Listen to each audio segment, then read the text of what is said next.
Lumipas noong 1927 nakuha ng video ito ng unang expedition sa lugar ng pagsabog. Mahigit kumulang 2,000 square kilometers ang kalubatan. Nasa 80 milyong puno ang pinabagsak at pinadapa ng pangyayaring ito. Ang pinagkasunduan ng karamihan sa dahilan ng pangyayaring ito na naging kilala bilang Tunguska event ay isang kometa o asteroid na hihigit sa 200 meters ang lapad ang sumabog ng ilang kilometro sa ibabaw ng kagubatan at nagdulot ng isang fireball. Kagaya ng sa simulation nito, nagpapaalala sa atin ang destruction na kayang dalhin ng isang bato galing sa space.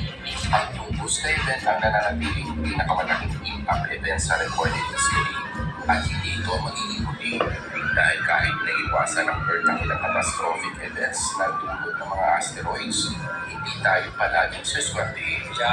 Diyan natin ibabalik ang tumataas ang pag-aalala sa kahihinatnan ng 2024 YR4. Dadaan lamang ba ito gaya ng mga nakaraang encounters o magiging susunod at Tunguska o Chelyabinsk o baka mas matindi pa, maaari ang masagot sa loob lamang ng ilang taon.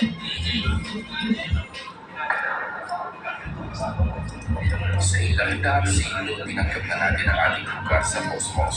Walang magagawa sa kung anumang ibato sa ating universe.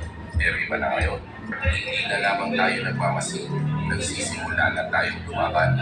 Habang patuloy ang mga scientists sa pagdatrack ng 2024 YR4 at sinisigurado ang projected path nito, ang iba't ibang agencies sa buong mundo naguna sa pag-develop ng mga teknolohiya na maaaring makapigil sa mga future impacts. Kung totoo ang pangalit na dala-dala ang asteroid na ito sa 2032, hindi na tayo mabibigla.